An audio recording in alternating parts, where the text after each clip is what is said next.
So we have to say, why are we having all of these diseases at a higher rate than any other race in America? Why do we have the highest diabetes rate?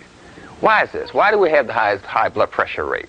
Why are we going blind at the highest rate of any other race? What's going on here? You say, well, maybe it has something to do with junk food. Just maybe. We don't know for sure. I'm just taking you down this trail. Just say, you don't know, I don't know, so let's make an investigation. It took a lot of science to build some pyramids. It wasn't just art, it was science. So let's just be scientific like our ancestors. Say, okay, I'm going to wake up in the morning and I'm going to cook an unborn chicken, and I'm going to eat a chicken fetus, which you call an egg. Then I'm going to get 4 slices of a pig's ass, which you call bacon. Now you're eating pig's ass and a dead chicken fetus for breakfast. But all this makes sense to you. All of this makes sense. Now you say, well, I got to fry this stuff. I mean, really, I got to fry this bacon. I got to fry these eggs. I got to fry this stuff. So you're getting down to some basic little fundamental research. And you say, well, if I fry it and if I have some hash browns and the potatoes are made out of water, and I learned in school that water and oil don't mix, so what happens when you mix water with oil and put it in your body?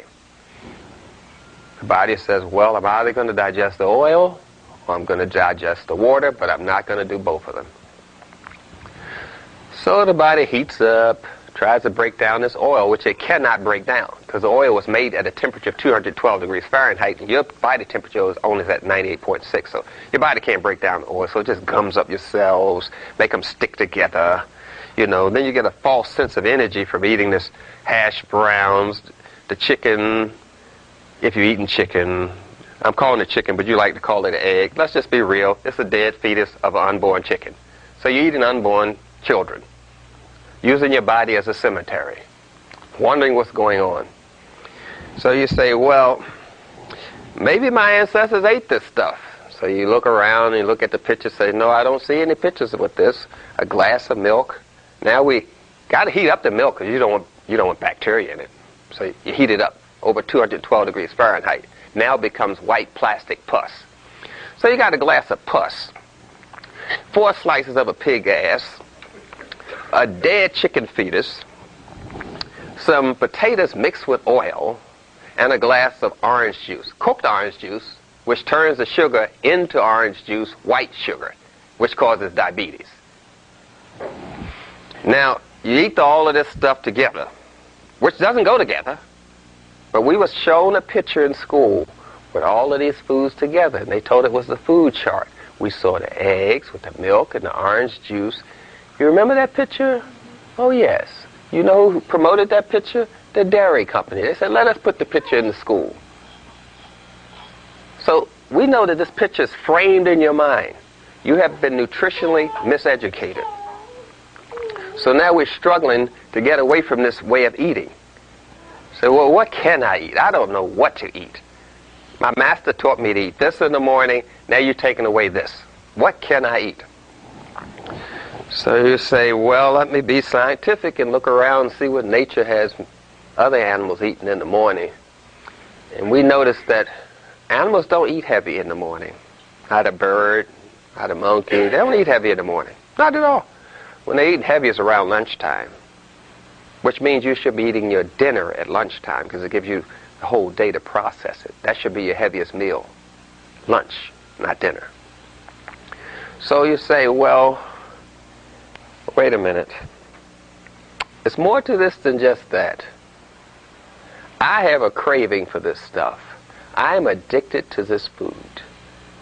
I'm totally addicted to this food. And what has caused me to be addicted to this food is the food's ability to destroy melanin. That's how drugs work. If it doesn't work on the melanin, it is not a drug at all. So we're talking about we into their culture and we into their diet, and we offer our diet. So we're out of their mind. We're eating from their mind, and we're out of our mind. That's a problem. So we got this melanin, and we know that everything is working to destroy it. The cocaine, the nicotine, the caffeine, the white sugar, the bleached white flour, the salt, everything is working to destroy the melanin. That's how drugs work. But we got to empower ourselves some kind of way to take this a little bit serious here. You don't want to go out the way you're going out. You weren't born with all of these diseases, born losing your teeth, dandruff, funky feet, skin breaking out, 1 turd a week, which comes out of your behind as a senior citizen. You know, no. You weren't born this way, but you're trashing your body. And somebody's got to tell you you're trashing your body. You should just try to eat proper, if it's not for the melanin, for the children's sake. What other investment do you have? But let's go back to this, if it's white, it's right. Because we think our teeth are white when they're yellow. So we get toothpaste to try to bleach our teeth white when bones are yellow. Anyone takes anatomy knows that. So this thing is really embedded in us to destroy our melanin. We don't want the dark meat, the ghetto meat of the turkey. We want the white meat. Yeah, this thing is thoroughly embedded in you. Some of you even got a master's bedroom. Negro, how can you have a master's bedroom? Yeah. In little ways, we are buying into someone else's diet. But we do know wherever Europeans go, they take their food. Prove me wrong. If they're in China, there's Coca-Cola, there's Starbucks, there's McDonald's. Wherever they go, they take their food. Isn't that something? Wherever the Chinese go, they take their food. So we got to get a grip and understand more about the scientific part of being black. It's not that you were in Africa for 4 million years and you stayed there so long, your skin turned black. That is a theory. Of course, if you were in Africa and you turned black from being in the sun so long, then all watermelons should be black. Oranges should be black. Apples should be black. Leaves should be black. So we know we're operating on a whole lot of myths. People operate on myths, not on facts. It's a myth. NutraSweet fires off the nerves so much that they burn out and you end up with lupus and Alzheimer's. Yeah, all that's caused by aspartame, which you call NutraSweet. Lupus, Alzheimer's, Parkinson's. Sugar causes that too. Parkinson's, Alzheimer's, nerve damage we call it. Cataracts, glaucoma, high blood pressure, hyperactivity. All that's caused by white sugar. But we say a picture's worth 1,000 words, so we say, okay, what can be wrong with this? It is white. And if it's white, it's pure. So what's wrong with it? And you say, wait a minute. Everything that seems to be causing me problems in my life seems to be white. White sugar, white salt, but since it's white, it's pure.